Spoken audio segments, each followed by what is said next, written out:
I am Nicole Golden, the Executive Director of Texas Gun Sense. I know some of you, I don't know some of you. Thank you for joining us. Really appreciate you being here for this webinar. Um, we've really wanted to plan this webinar for a while, and we've done it during the month of June, which is, National Gun Violence Awareness Month, with Wear Orange Weekend happening this weekend. It was good timing. Texas Gun Sense is a Texas-based gun violence prevention organization where we do nonpartisan policy work.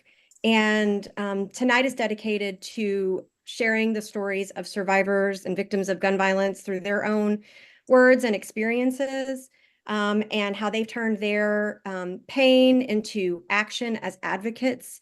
And so I'm not going to say a whole lot more because you're going to hear the stories you need to hear when they start speaking. We're just so glad to be able to support them here at Texas Gun Sense. And so who I'm going to introduce first is Greg Jackson, who is leading the White House Office of Gun Violence Prevention. He is a special guest. We are so glad he's here and so honored. He's going to share a little bit about his story. Then we're going to move on to some other speakers. So Greg, again, thank you so much. And I'm going to turn it over to you. No problem. Well, thank you. Thanks for having me. And thanks again. It's good to see a lot of you again.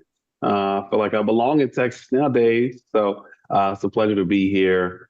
For those folks who don't know me, unfortunately, my journey into this space began with survival as well. I grew up in rural Virginia, and just having guns around was really common in my home and upbringing. But when I moved after college to Washington, D.C., I kind of saw the darker side of gun ownership and consistently saw headlines of how shootings and tragedy was impacting my neighbors. And couldn't quite imagine it would be me on one of those TV screens until April of 2013 when I was shot. And unfortunately, it was a very beautiful night. I had my cousins in town, and we had a big party for my one cousin that was about to get married. And we were walking back to our car, and literally there were two guys in an argument outside of a club, and they saw us, and I guess they thought I was somebody else, or I'm not sure exactly how that played out, but it happened pretty fast. But unfortunately, I was shot, and the bullet that hit me hit two arteries. And I'll never forget that feeling of thinking like, man, is this over for me? Like right now, like, is this how everything ends? And just hearing a little whisper saying, we have more work to do. We have more work to do. And that feeling of just unfinished business. And so luckily I was able to fight my way to the hospital. And when I arrived, I thought I would be rolled into surgery, but instead I was rolled into a side room and was interrogated by three investigators, and that were asking me questions about why I was there and who was I with and where was my gun and why did I instigate things, and really accusatory. And after that, I finally was able to meet my doctor, and he shared I only had about 26 minutes left to live due to blood loss. And that was extremely terrifying because the bullet that hit me in the leg. And so everyone had this kind of attitude that like, oh, you'll be fine. It's non-threatening. It's not like threatening. You'll be fine. There was no like urgency amongst law enforcement, amongst the first responders. It was just, you'll be fine. But I didn't feel fine the entire time, and I was literally in and out of consciousness. And that's where I discovered it was because of the artery damage. And my surgeon shared that there was a good chance I wouldn't make it through surgery, that there was a 50% chance I wouldn't make it. So that was a pretty chilling moment.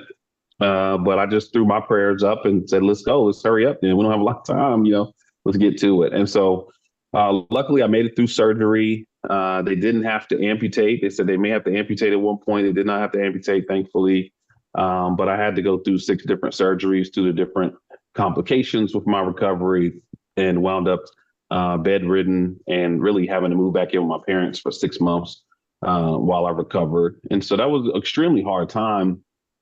But I will say that just how I was treated through that process was also equally traumatic. And I think, it was just hard to be seen as really a criminal first and a person second. And knowing that this was one of the most challenging health situations of my entire life. And so that was tough. And I promised myself I'd work to change that. But also seeing politicians who I looked up to in Washington refuse to take action because I was shot just shortly after the failed universal background check vote that was moved forward after the Sandy Hook tragedy. And so I watched these people who I looked up to and admired make excuses of why they couldn't take action. And so almost gave up, almost gave up on myself, almost gave up on my community and on this country and on politics, especially. But realized that things aren't going to change if I wait, and things aren't going to change if I just watch and expect someone else to do it.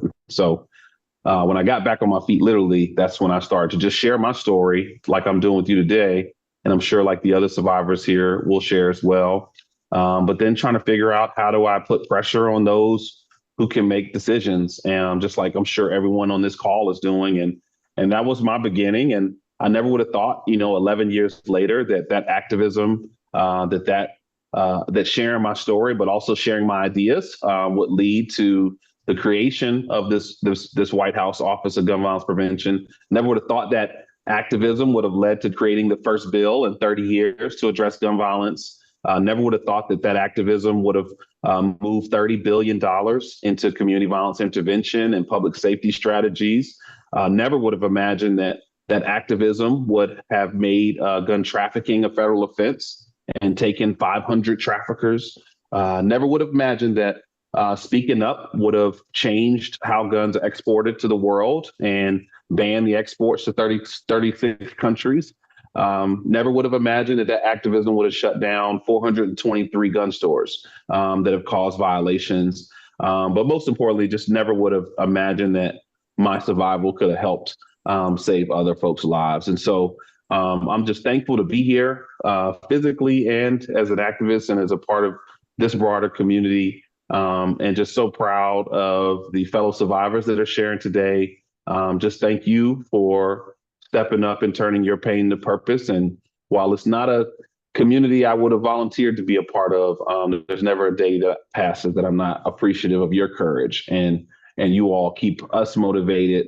This team is majority led by survivors here in the White House. And a lot of times we battle through our own trauma and our own frustrations because we know there's people like you who are fighting every single day and sharing your stories. And frankly, we're speaking for so many who didn't have the luxury, of sharing their stories. So I'm just so thankful to be here. I will step back, and I know this isn't our program, but I just want to thank you again. Thank you for all of your leadership, and just so proud to be a part of this movement. And with that said, I'll pass it back to Nicole and Lori.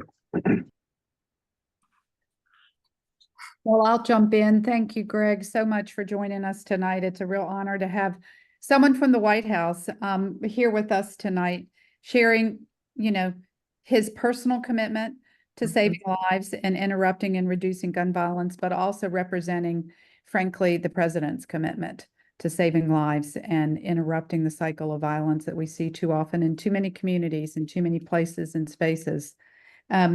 We know that gun violence looks very, very different across this country, and it affects people in many, many ways, from injury and death and firearm suicide and homicides and accidents and too many children.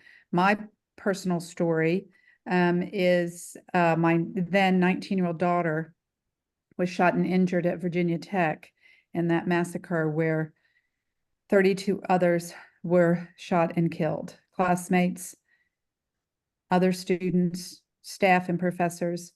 Another 17, total of 17 were shot and injured. Another 7, which aren't talked about very often, were injured jumping out of second and third story windows, trying to avoid the gunman. So it was a tragedy of mass proportions. It's still the third largest, I believe, mass shooting in the country. It was a difficult time. As Greg said, it throws you into this place and space and, arena where it's like, what happened, what didn't happen, why not, how, a lot of questions, a lot of confusion. For us, Emily survived and she's doing well. I shared that with everybody, how well she's doing. She was resilient, but it was not an easy journey. And it I admire her for her fortitude and her commitment and going back to school. She had to sit in a classroom, which is frankly going back to the scene of her attempted murder. Day in and day out for 2.5 years to get her degree. And I think that took some real bravery. So I'm very proud of her. It thrust me personally into a journey of determining, again, how did this happen and why did it happen? Which led me to understand just how porous and, non-existent in some cases, gun laws and regulations are not enough in this country, and in particular in the Commonwealth of Virginia, where I live. I live in Richmond, Virginia. So I began my journey working on this issue. I'm fortunate to be employed by the Center for Gun Violence Solutions at Johns Hopkins University School of Public Health. Prior to that, and when I first began, I worked for a small nonprofit, the Educational Fund to Stop Gun Violence and the Coalition to Stop Gun Violence, and worked many, many years on this issue and continue to work on this issue. It's a long journey. I think about Greg talking about his shooting was in 2013, 11 years ago. He's still at it. The shooting at Virginia Tech was in 2007. We didn't get any serious laws passed until 2020. 13 years it took. So I'm appreciative of the commitment of all of you here on this call, the staff and Nicole at Texas Gun Sense. And we know that the voices of survivors are important in this work. They're important in the policy. They're important in getting people engaged. They're important in getting people committed and involved in the work and getting people active and getting people supporting organizations like Texas Gun Sense, working with the Office of Gun Violence Prevention at the White House, working with your coworkers, your colleagues, your friends, your neighbors. So we're very lucky to have a number of survivors here on the call who are going to share their story and their journey and what's important to them, how they see this work and what they bring to the table, and frankly, what they need from us. So I'm going to start with Jane Winter. And again, instead of giving a formal introduction, I'm going to let Jane introduce herself. Thank you, Jane. Okay, thank you, Lori. And obviously, thanks to Texas Gun Sense for organizing the discussion. I appreciate the support of survivors, and of listening to Greg's story of his personal story. It's very touching and moving, and I love that he has been able to now go on to speak for so many through that Office of Violence Prevention at the White House. And it has indeed been a very long time in coming that we saw some meaningful legislation. So I'm Jane Kelso Winter, and I am a volunteer lead with Moms Demand Action for Gun Sense in America, and just asked to share a little bit about my journey of how I got to this role way back. Lori, when you were talking about the coalition, I remember working with the coalition. Yeah, right. In DC, they were one of the very, very first organizations. In the late 80s and 90s, I worked with the Brady campaign that was actually called something else then. And I was the national grassroots organizer and a survivor outreach coordinator. But I was paid, it was a paid job. And of course, I thought then that the volunteers were working way harder. I was like, oh my gosh, these volunteers are out on the ground. Well, now I really know that they actually really do. I'm like, oh no, I'm one of these volunteers who, we spend a lot of time, don't we, doing this. But for so many years as a paid person, I listened to heart-wrenching accounts from moms, mothers and others of their loved ones killed and injured in gun violence. We were right there in DC. DC was going through a very rough time. And we used to hear like, well, it's those neighborhoods, we just don't really have to worry about it. It really struck me when Greg was saying he was treated like a perpetrator. And I just remember those headlines back then. It was like, it's a community that it has nothing to do with the rest of the country, the rest of the survivors. And I thought that's just not right. we were there. I know you were too, Lori, for the mass shootings that have long ago been forgotten. I can remember a Kentucky printing shop. We had a law firm in California. There were post offices, school playgrounds, and so many moms would call me. I was a very, very young mom at the time, and I can still remember their stories are still resonating with me.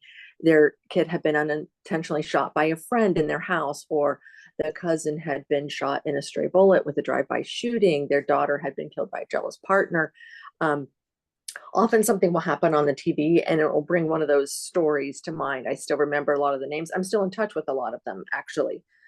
We became friends, and so I still hear from a lot of those.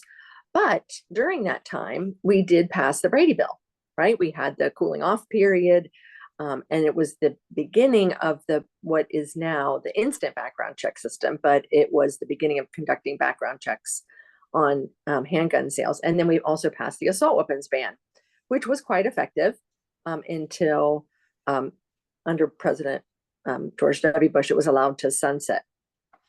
I moved away from DC in 95, moved down here to Texas, and I thought, oh my gosh, what and a woman that I had been working with as a grassroots organizer said, well, you'll have to join us. We're Texans Against Gun Violence.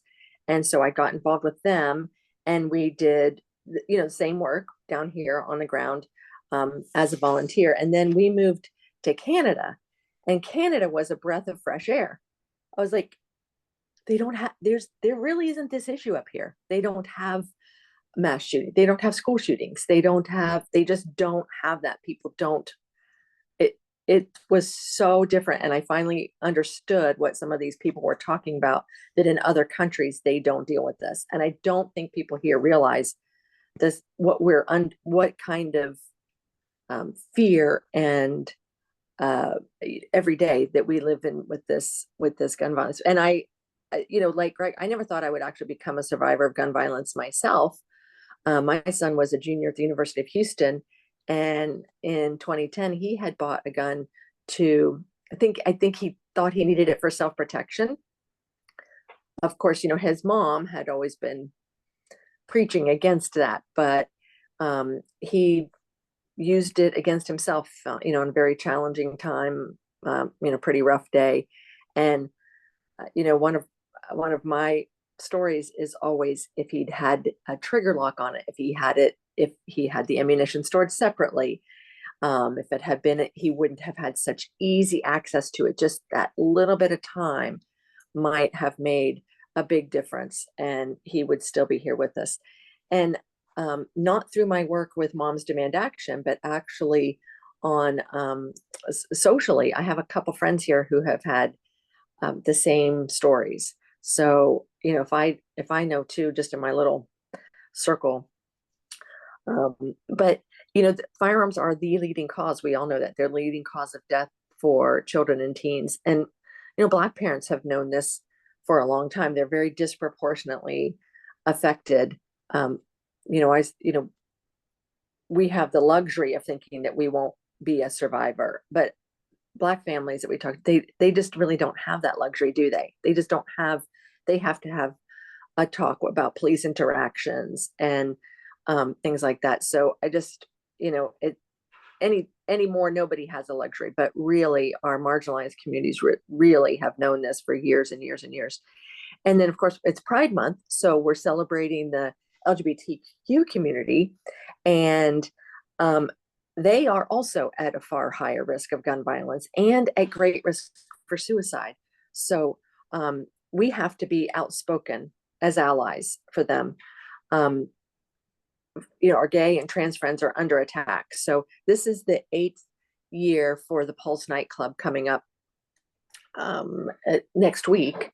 And that was a horrific mass shooting, as I'm sure we all remember. But I just feel like we really need to be the allies who will stand up for that. So that's basically how I got here. And now we work with Moms Demand, and we have a broad coalition, including Texas Gun Sense and other violence interrupters. and we're not backing down. You know, we have our legislative, you know, the background checks on all gun sales, prohibiting assault weapons, repealing the gun industry immunity. We're all in this is fight together, no matter if it's Giffords. And then normally I have on my red Moms Demand Action shirt. That's normally what you see us running around in. But today, because we're leading up to wear orange, I have my wear orange shirt. Mine says Ni uno más on it. But I don't know if other people are going to talk about wear orange. They are. Okay, so I won't talk about that, but we're that is another way that they're supporting survivors. So thank you so much. I know they asked us to share our individual motivation for this, but you know, I really feel like we're in this collectively, right? We stick together, we're pushing for common sense, and we all are about elevating survivor voices. So thank you so much for having me on. I really appreciate the opportunity to talk about Kelsey and what we do. Well, thank you so much, Jane. We're happy that you're with us, and we're sad to hear about your son. And we are all here. And as Greg mentioned, I believe, you know, in this club that nobody wants to be a part of, but we're happy to support you and your work and your volunteerism and the good work you've done. Next, we're going to hear from Carolyn Thomas. Carolyn is on the call, and she has a tragedy herself that she has suffered through and will share with us, and what she's working on and her journey and how we can support her. Thank you for being with us, Carolyn.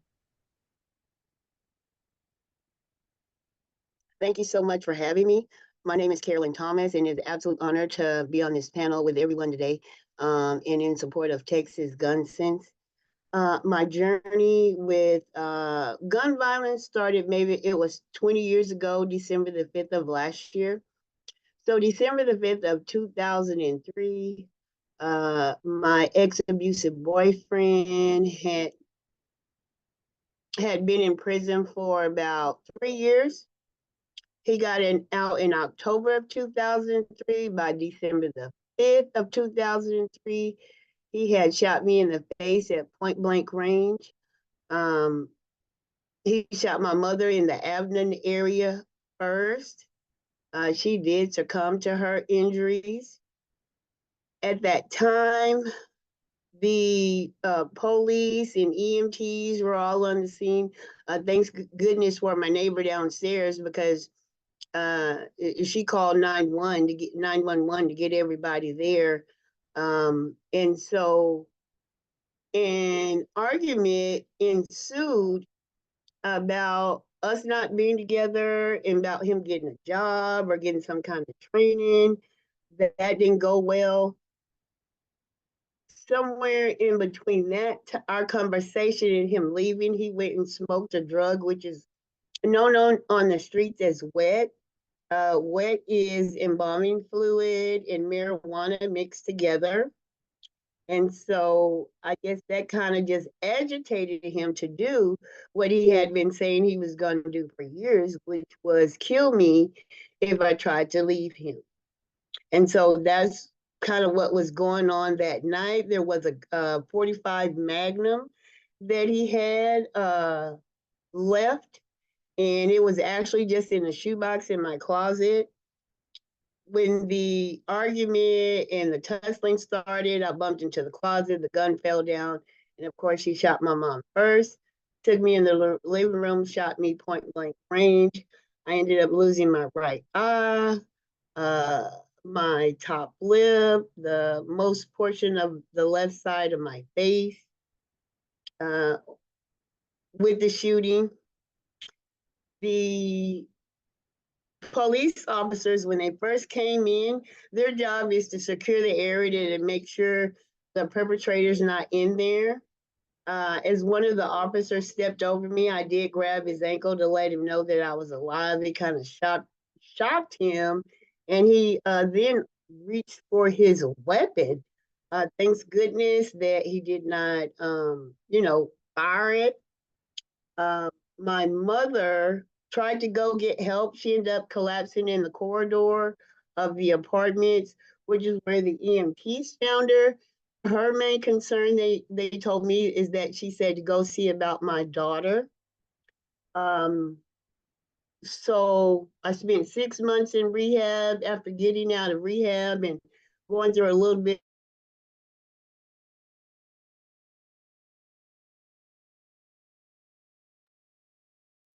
of counseling. I desired to, didn't pay attention to myself in order to help other women, see those flags and, know when to get out, know how to have a safety plan. And with all that, I started my foundation called Voices for All, the Carolyn Thomas Foundation. With that foundation, while I was in Waco those years, up until 2021, I had a march every year from the place where I got shot to the gravesite, kind of letting people know, women and men alike that are in those situations, if you don't get out, you could end up at the grave spot, or you could be in between, which is what I say I was. My first 6 surgeries were major surgeries. They were anywhere from 10 to 12 hours long. Right now, to date, I've had over 25. I say up to 30. I'm also still going through surgeries to recreate a socket for the prosthetic. Sometimes it goes to sag. I may have to go in for that. The left eye socket had begun to sag as well. We went in and redid that. And so it's just been a long journey having to deal with physically waking up looking different, knowing that 80% of my face was gone, the loss of my mother, grief, emotional, all those things. But what I can say today, um, thanks to God, I'm here. Every day I wake up, I know that God has a plan and there's something else for me to do. Since I've been here in Houston, last year I had my first self-defense training class for women. I'm excited about it this year. We're going to have it again October the 12th here in Houston, like I did last year. So I'm really excited about that. There were a lot of wonderful organizations that were there for me during my time in need, which was the DA's office, which brought me to meet Miss Tracy Villa DeLaw, which I believe she was the victims coordinator over there. And during the court process, I was nervous about giving the victim's impact statement. She put it to me as plainly as possible, more like on the lines, Carolyn, if you don't get up and do your victim's impact statement at this time, you may never have another chance to tell him how you feel. So I was really proud of myself for taking that advice and reading that victim's impact statement. Sorry if I sound a little different. I'm having surgery on my mouth and it sounds a little weird to me. But yeah, I got through the trial. He ended up having to do 30 years for me, 30 years for my mother. So that's a total of 60 years before he can even come up for his first parole hearing. And like I said, they're wonderful organizations. I had a wonderful counselor, the Family Abuse Center. I advise, victims and of gun violence and other crimes to reach out to your victims, crime victims in your local police office. The local domestic violence hotline number, which is 1-800-799-SAFE. That's a great place to start. Texas Council of Family Violence, they were a great help to me. And there were just a number of people and organizations that came in that gave me that motivation to say, get up, get out, and do something. And that's exactly what I did. And so I'm just, like I said, I'm just happy to be here, happy to be an advocate, to continue on with my, growing my organization. And I'm just excited about my future and what it's going to continue to bring. Well, thank you so much, Carolyn, for being with us today and sharing your tragic story. It's remarkable, your survival and your strength and endurance all these years. It's just remarkable, and we are with you and in support of you, and frankly in awe, that you've been able to turn this pain and tragedy into something productive. And we're glad to hear about your foundations, Voices for All, the Carol Thomas Foundation, and we'll support you how and when we can. Domestic violence affects far, far, far too many people. And when a firearm is introduced into those situations, we know the outcomes are multiple times over result in lethal injuries and deaths. So we sympathize and empathize with you. We are going to move on.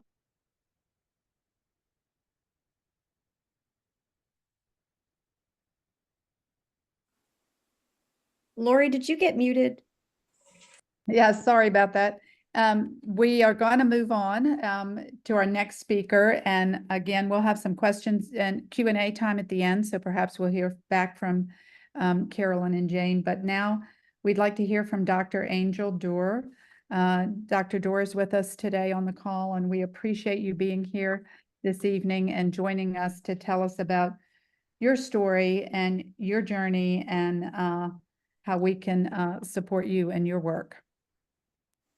Thank you so much. Yes, I am so glad to be here. And first, let me go ahead and share this link with that in mind. My name is Dr. Angel Doerr, and my journey into advocacy, similar to some of the other statements here, I actually worked in politics before I got to this space myself. And honestly, like a lot of you said, like this isn't a space I ever really imagined myself being, in all honesty. I worked on the Obama campaign as a campaign analyst, and back in 2006, and I was a campaign strategist. And so I was working on grassroots initiatives and all sorts of stuff. And I sort of had planned to go to Washington and work in strategic political work. But I enjoyed data so much, I ended up getting an internship with Cambridge Analytica and then went into work in data. I am a first generation college student and a PhD. I teach in MBA programs, but my background is not that. My mother and father are both high school dropouts, and my childhood was pretty rough. My mom was in and out of incarceration. There were drugs in the home. My parents were selling drugs, manufacturing them, involved in gang activity, the whole shebang, and in and out of those situations my whole life. And so I worked really hard to get away from that life early on, and went to school and did the things that I thought I needed to do to avoid that lifestyle entirely, in all honesty. And flash forward to 2021, and my mom had recently been released from prison, federal prison, for large scale financial crimes. My mom was a hacker way before it was cool, and she was a female Black hacker, which is very rare as well. But obviously that makes you a target too for certain types of situations. And my mom was living in South Dallas because that's where our family is actually from. Texas, in the Austin and the Dallas area, but specifically South Dallas in the rougher part of Dallas, for those of you that are aware.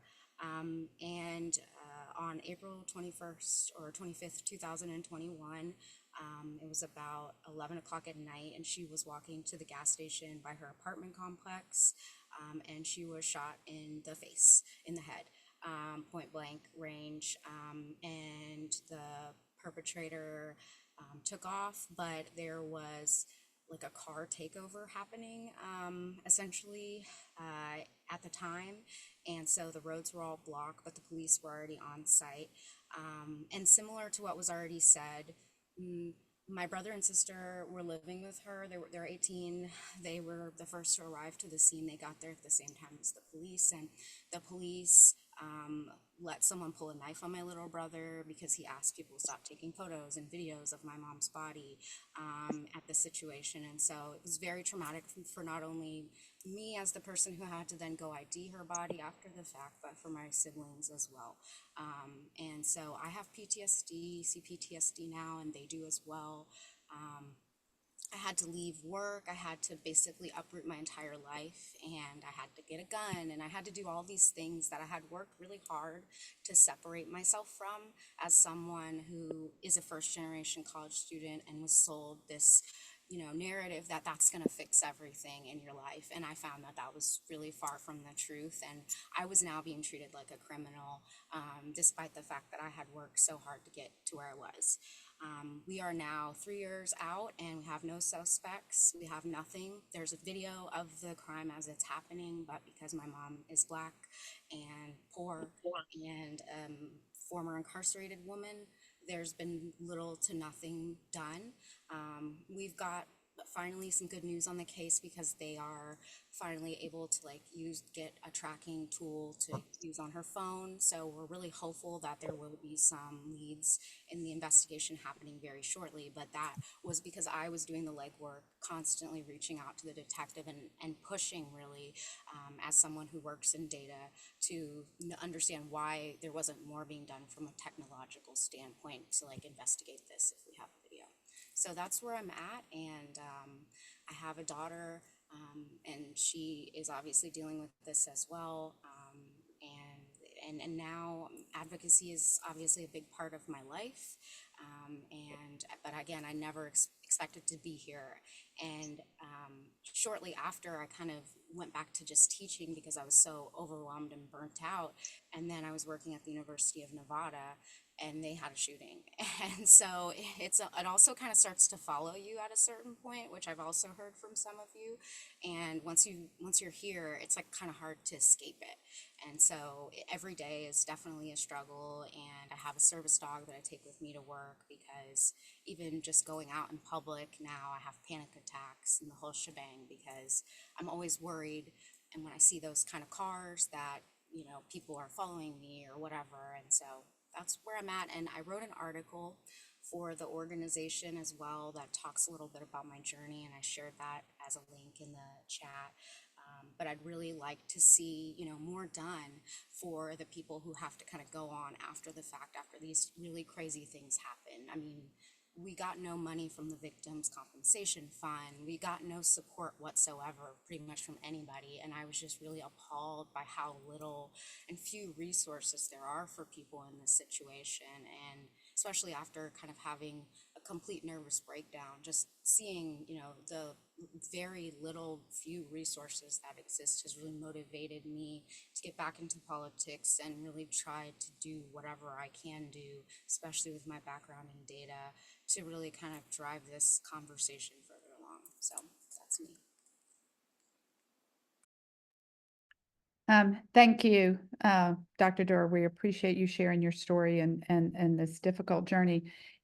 I think a common thread I'm hearing throughout is the types of,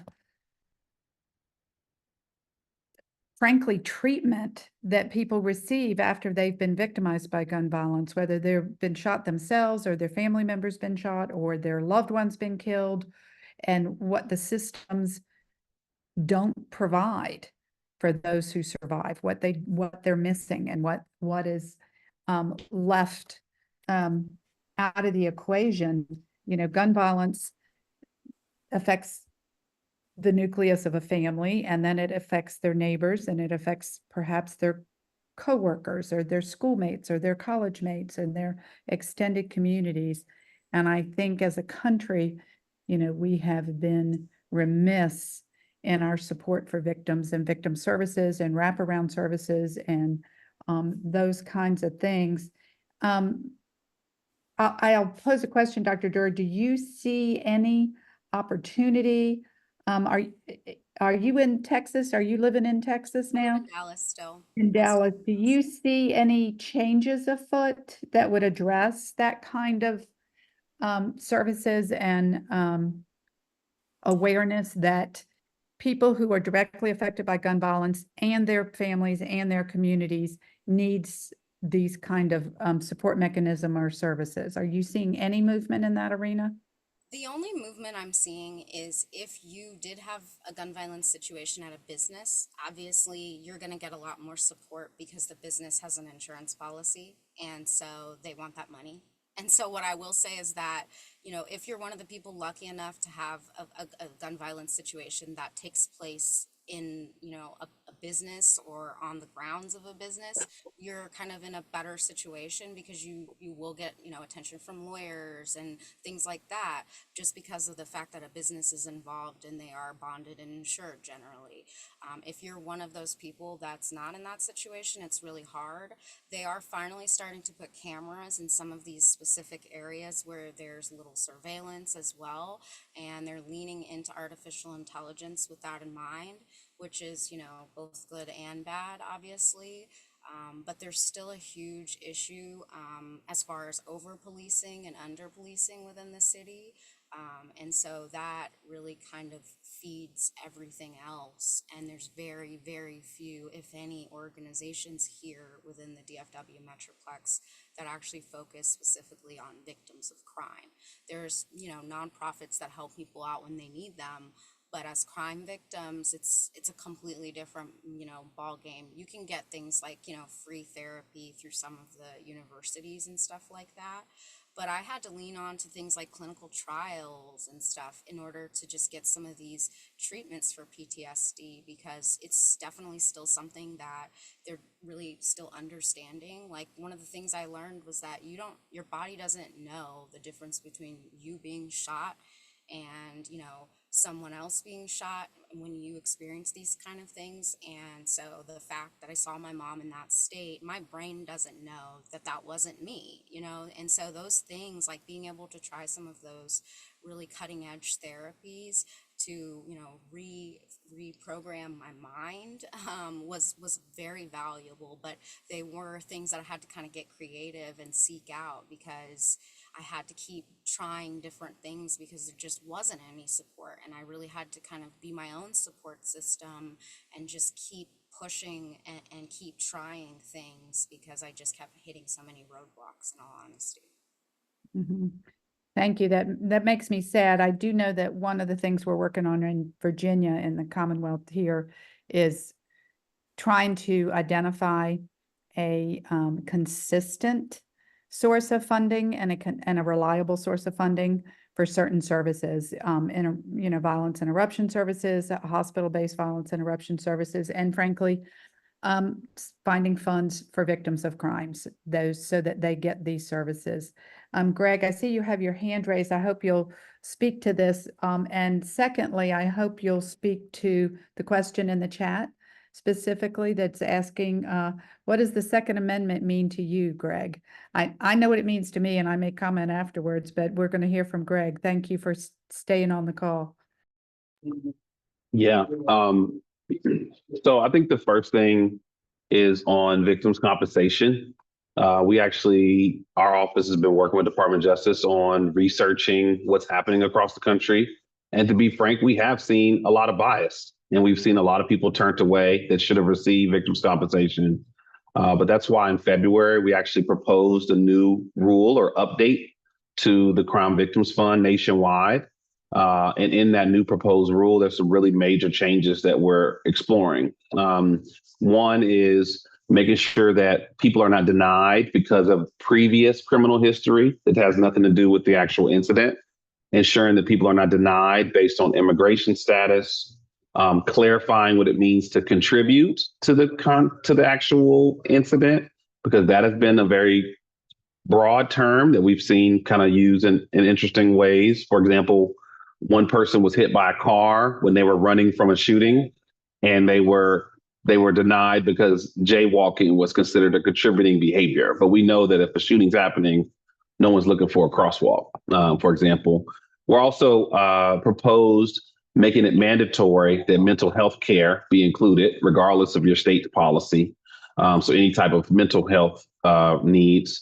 Also mandating any type of dental needs, because that was something that's not always applied.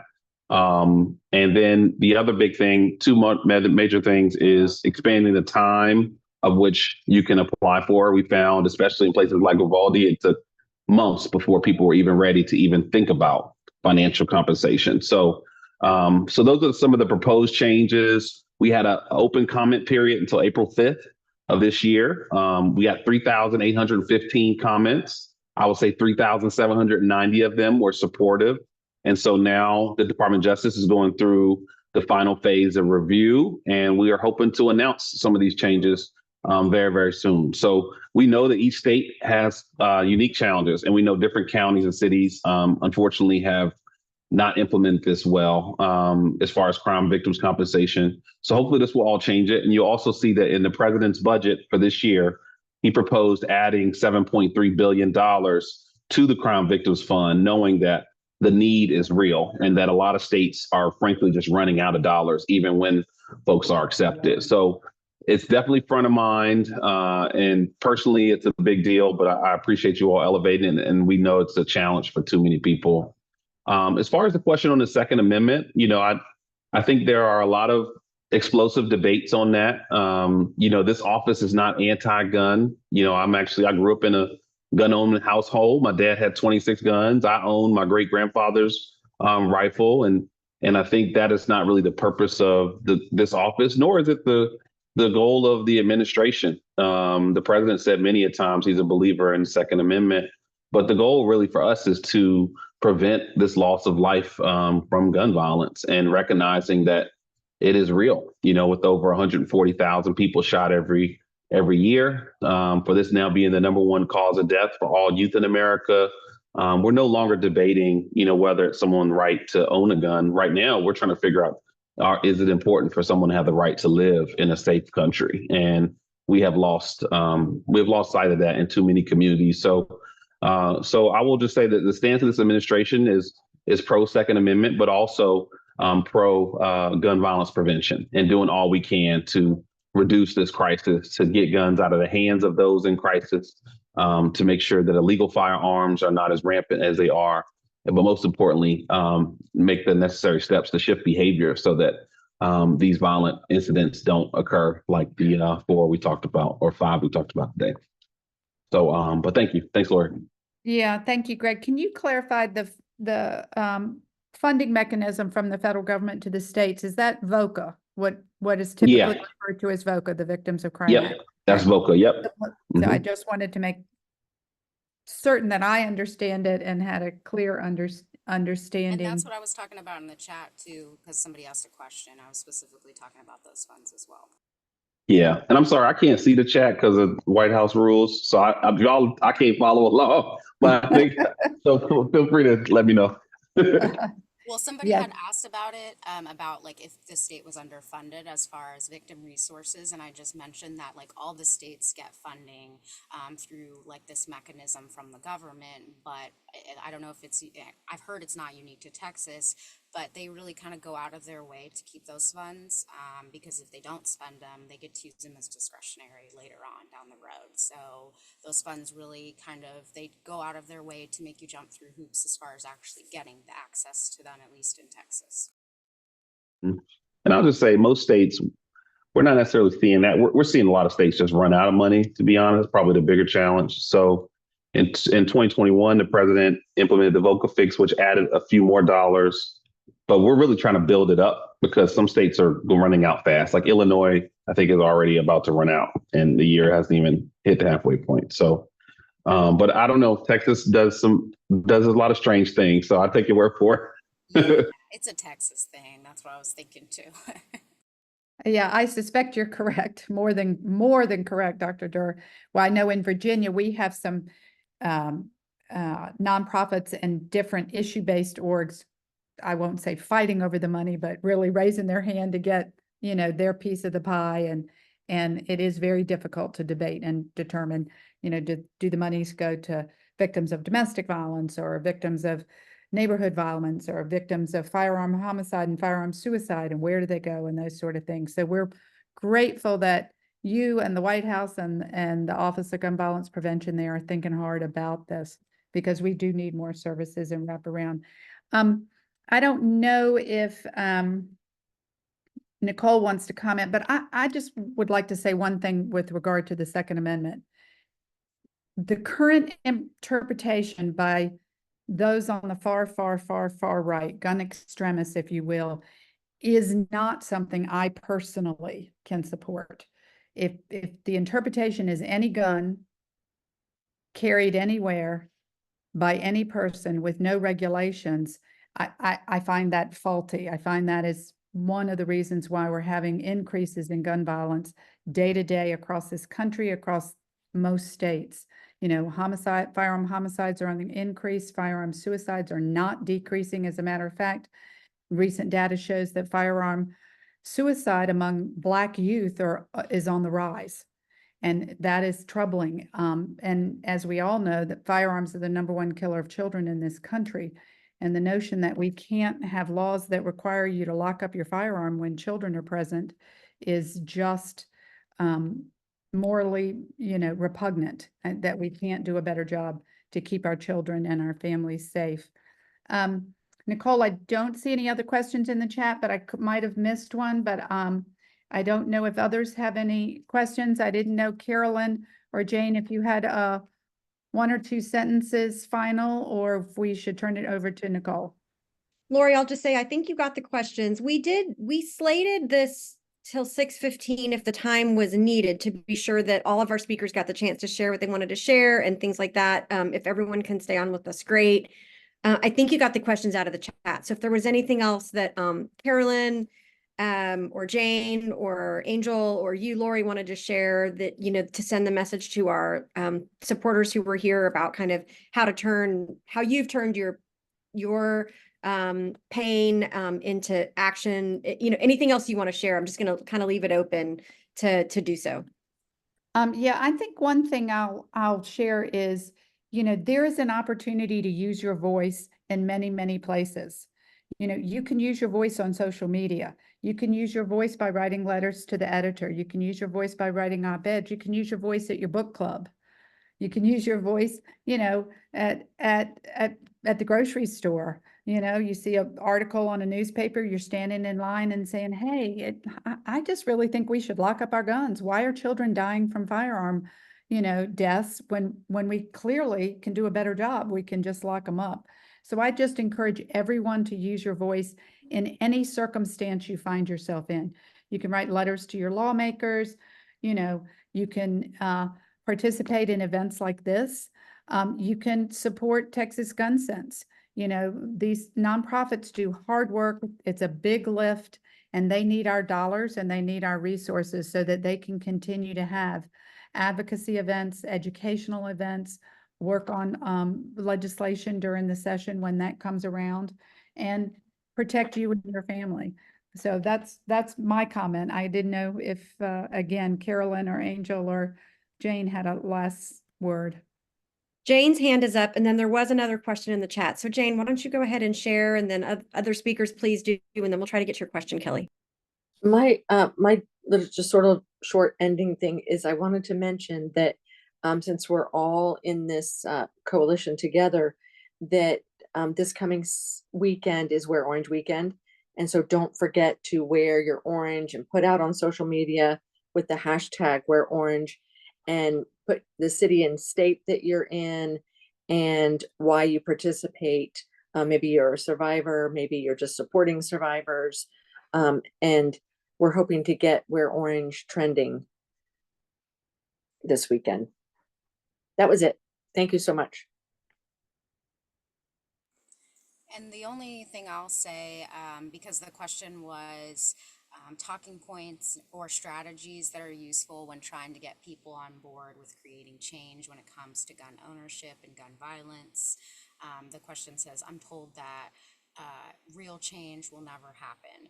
I think that's a really common sentiment that a lot of people have, and honestly, a sentiment that I personally kind of initially felt that first year, because I did kind of feel so powerless in that state.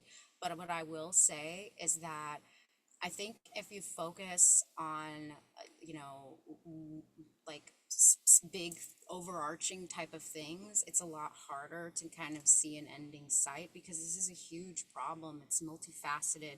It's got a lot of layers and moving parts. There's not going to be a simple solution. And I think that's what a lot of people expect. But more so what I've seen is it's about incremental change. Those small wins kind of add up over time. And an example that I've just seen firsthand early on was one of the other victims that I met. Her daughter was in a situation where she met someone online and they murdered her, like on a first date type thing. And so it's crazy, obviously, like you go on a date and someone kills you. Well, obviously that's a huge situation that we all see, but what that person, her mom, was able to do was to be able to get the domestic violence kind of a legislation that already existed to also include this type of situation, and allow people the opportunity to move from their apartment without any kind of issues, and break any kind of contractual obligations they had if they were dealing with like a stalking type of issue. Because in all honesty, she was being stalked, but no one would like deal with the situation so that she could, get away from this person. And so, that small win obviously has now snowballed into her going and talking about this issue nationally, after getting that state win. And so I think if you kind of start picking the problem apart piece by piece and kind of dealing with the little kind of pieces of the problem, that's essentially how we're going to solve it. It's not going to be like we're going to have this one big thing.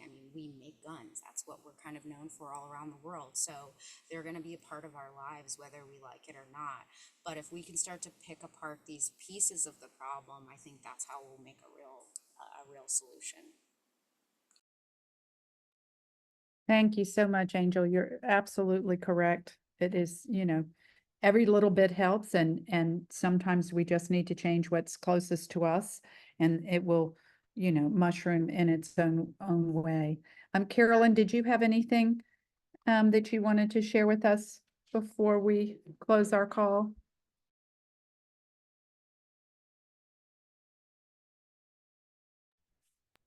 Can you unmute, Carolyn?